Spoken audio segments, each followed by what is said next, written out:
Bonjour, je vous parle aujourd'hui de GIF, qui est en fait la nouvelle plateforme pour vous inscrire à des offres de formation offertes par le Centre de services des découvreurs. Et c'est aussi la plateforme qui vous servira à auto-déclarer une activité de formation continue qui ne serait pas offerte dans GIF, donc par les formateurs du Centre de services scolaires des découvreurs. Donc, par exemple, ça peut être un endroit où on vient déclarer une activité de formation continue comme une lecture, un congrès, un colloque, etc. Donc, c'est la plateforme également qui sert aux formateurs pour publier des offres de formation, pour gérer la diffusion, les inscriptions et les présences. Donc, toutes les formations qui sont offertes par le centre de service s'y retrouvent. Il y a deux façons d'y accéder. Donc, tout d'abord, par le site du récit du CSS des découvreurs, vous vous rendez dans la section développement professionnel et on clique sur GIF. Et pour y accéder, on clique ici pour accéder à GIF. Et l'autre façon de s'y rendre, c'est vraiment, là, j'ai trop de titres, là, mais l'adresse, c'est https://portail.csqc.ca/GIF. Donc, quand on inscrit cette adresse-là, on se rend ici dans l'offre de service. Vous allez automatiquement voir les formations qui sont offertes et qui s'adressent à vous spécifiquement. Euh, sur le site du récit, vous allez avoir les tutoriels pour pouvoir s'inscrire à des formations, donc celles que je suis en train de donner, auto-déclarer une activité de formation et ici, quand vous êtes formateur, offrir une formation. Une fois qu'on se retrouve dans GIF et dans l'offre de service, vous allez y retrouver là, toutes les formations qui s'adressent spécifiquement à vous parce qu'on peut, en tant que formateur, le préciser vraiment de préciser le public cible de nos formations. Donc, vous voyez ici, c'est le titre de la formation. On voit la date ainsi que l'heure de la formation. Donc, est-ce qu'elle est en virtuel, en présence? On voit le lieu, en fait. Ensuite, on voit le formateur ou les formateurs quand c'était inscrit et plus. On voit la formule. Donc, est-ce que c'est un webinaire, une formation, une COP, etc. Et on voit le nombre de places disponibles. Donc, pour voir, en savoir plus sur une offre de formation, on n'a qu'à cliquer sur la case qui indique la formation. Donc, ici, on voit la description. Le formateur va avoir précisé les objectifs de la formation, va avoir donné une courte description. Donc, on peut avoir également le lien Teams pour participer au webinaire.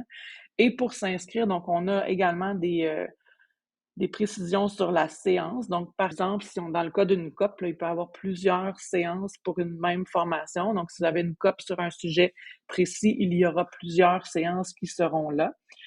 Donc, on voit ici les informations sur les frais. Donc, c'est 100% CSS avec des codes budgétaires également. Donc, quand une offre, donc ici, on voit qu'elle est gratuite, mais quand une offre est payante, donc c'est important d'avoir l'approbation de votre direction. On voit ici virtuel.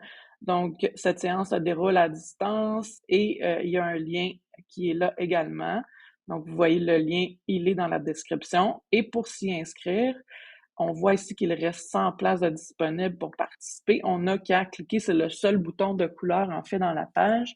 On clique sur inscription et une fois que vous allez être inscrit, là, le bouton va changer de couleur et ça va être inscrit se désinscrire. Donc, on nous demande si on veut vraiment s'inscrire. On fait poursuivre et là, vous allez voir le bouton changera de couleur et ce sera écrit désinscription. Donc, c'est de la même manière que vous pouvez venir vous désinscrire et il y a une liste d'attente qui est également activée. Donc, si jamais il ne reste plus de place et que vous souhaitez vous inscrire, vous pouvez cliquer sur s'inscrire et automatiquement, là, vous tomberez sur la liste d'attente. On voit ici s'il y a des fichiers là, qui sont pertinents à la formation. On voit également ici des informations complémentaires. Donc, on précise les corps d'emploi ciblés, la nature de la formation, la compétence qu'on vient toucher au niveau du personnel enseignant.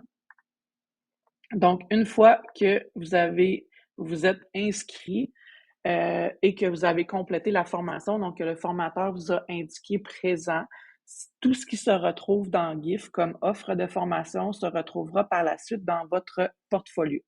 Donc, vous voyez ici que votre prochaine formation, c'est le webinaire PédagoFlash Flip. Donc, vous êtes inscrit. Donc, vous pouvez naviguer ici. Là. Moi, je suis inscrite à 2. Donc, vous avez une formation ici. Donc, vous pouvez toujours voir à quoi vous êtes inscrite. C'est la façon de s'y retrouver. Donc, on voit que pour le moment, vous avez 0 formation complétée parce qu'elles ne sont pas passées encore. Vous avez 2 formations à venir, des formations en attente d'approbation. Donc, parce que certaines formations ont besoin d'avoir l'approbation de votre direction. Et vous avez également ici les formations refusées, là, vous pourrez avoir les détails là, une fois qu'il y en aura. Si jamais vous ne vous rappelez pas ce que ça veut dire, vous avez toujours les points d'interrogation. Donc, on vous explique un peu qu'est-ce qui se retrouve dans ces cases-là. Donc, ici, comme je vous disais, une fois que les formations qui sont offertes dans le GIF sont complétées, elles se retrouvent automatiquement. Donc, on a un nombre d'heures qui est associé à la formation. Donc, on voit ici que c'est 30 minutes. Automatiquement, une fois que vous êtes inscrit à la formation et que vous l'avez complétée, le 30 minutes va se retrouver automatiquement dans votre portfolio. Par contre, si vous avez fait une formation qui ne se retrouve pas dans le GIF, donc une formation, un colloque, une formation externe, un webinaire auquel vous avez participé qui n'est pas offert par le centre de service ou encore une lecture, vous allez devoir venir auto-déclarer une formation. Je vous explique ça dans un prochain tutoriel.